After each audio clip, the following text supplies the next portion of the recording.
U svim kućanstvima u kojima je prisutan vrt zasigurno se skuplja kompost od ostataka hrane koji čine odlično prirodno gnojivo za sve biljke u vrtu. Još jedno prirodno gnojivo koje sve više vrtlara otkriva jeste kora od banane koja zbog velike količine kalija pridonosi rastu bilja i velikim cvjetnim glavicama. Poznato je kako je banana najveći izvor kalija u prehrani ne samo ljudi već i biljaka.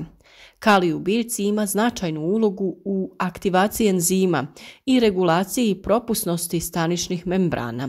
Biljke dobro opskrbljene kalijem otporne su na posljedice suše i bolesti. Kora banane bogata je i vitaminima, a sadrži i kalcij i magnezij koji su važni za rast i razvoj biljke.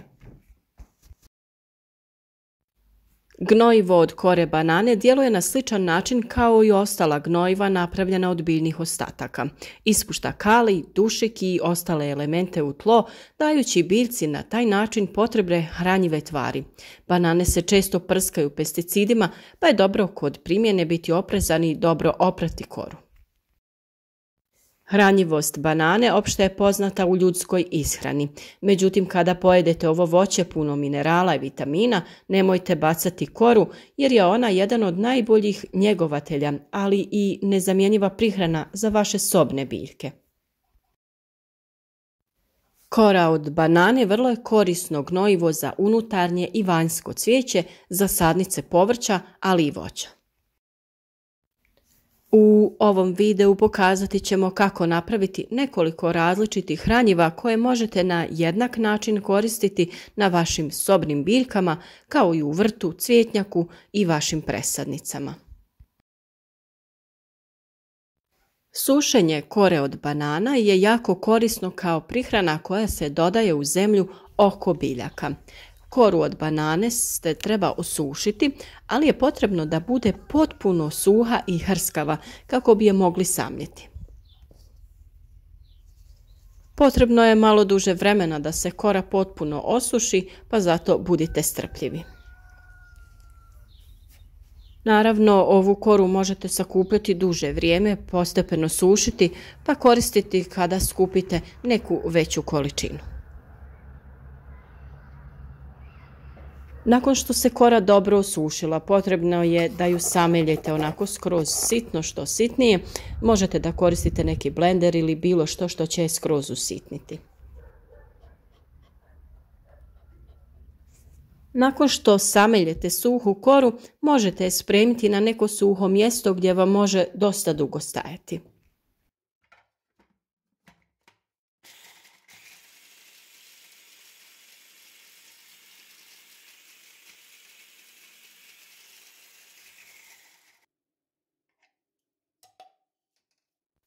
Ovaj prah se dodaje u zemlju prilikom sadnje biljaka kao prirodna prihrana. Svakako bi bilo dobro malo ranije ovo gnojivo dodati u zemlju, ali može i neposredno prije sadnje. Ja sa ovim prahom redovno prihranjujem svoje sobno cvijeće, kao na primjer ljubičice. Jednostavno umiješam malo ovog praha u zemlju i obilno zalijem. Postepeno će da se otapa i otpušta hranjiva svojstva.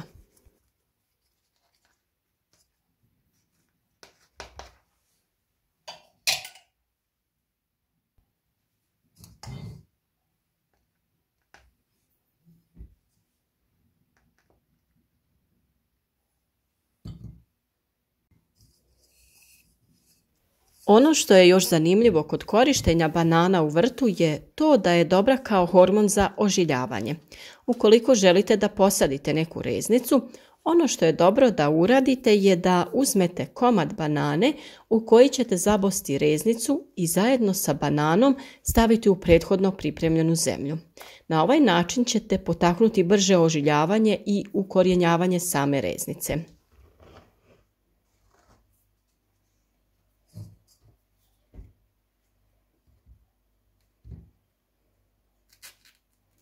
Ja sam u zemlju dodala i malo ovog praha od kore, te stavila komad banane sa korom i u to zabola jedan list ljubičice. Potrebno je da napravite manju rupu u koju ćete staviti bananu, zabosti list, te sve to lijepo prekriti sa zemljom. Nakon toga potrebno je biljku dobro zaliti.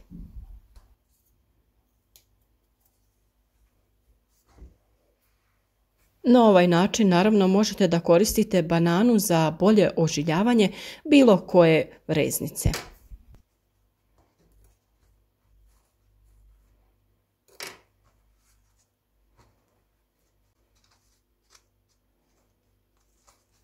Ovo je vrlo jednostavan način da svoje biljke, to jest reznice, potaknete na što bolje ukorjenjavanje i razvijanje.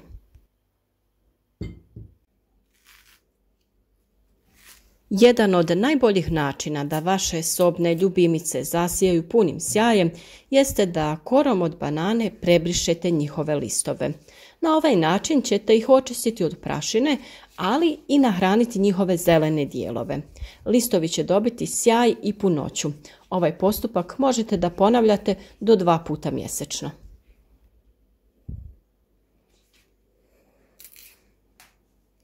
Postupak je vrlo jednostavan. Nakon što ste pojeli jednu bananu, uzmete koru, održete je na prikladnu veličinu da vam ne smeta i lijepo sa njom premažete sve listove vašeg sobnog zelenog cvijeća.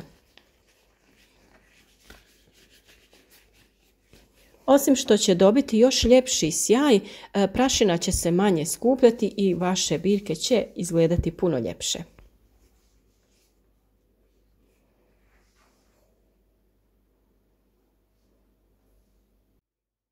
Sljedeće što možete napraviti je tekuće organsko gnojivo.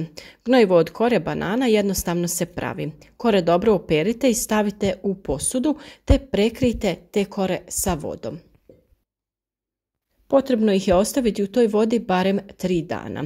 Tada ćete dobiti tekućinu bogatu mineralima s kojom možete zalijevati vaše sobno bilje, biljke u vrtu, ali i voćke. Nemojte posudu držati na direktnom suncu. Ukoliko primijetite da se razina vode tokom stajanja smanjila i dio kore nije prekriven vodom, slobodno dodajte još vode da prekrije koru u potpunosti.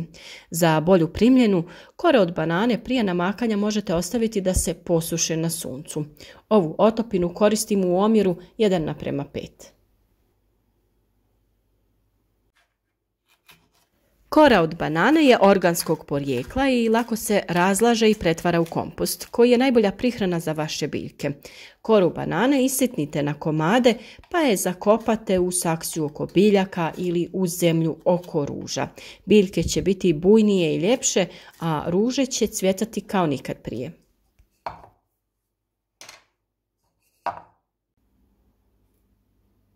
Za sobne biljke koje u kući nemaju dovoljnu količinu svjetlosti, magnezij je jako bitan jer potiče fotosintezu. Gnojenje biljke s korom od banane imat će blagotvoran učinak. Dovoljno je narezati koru na komadiće i ukopati u zemlju oko biljke. Sve to dobro zalijte i gledajte kako vaše biljke napreduju.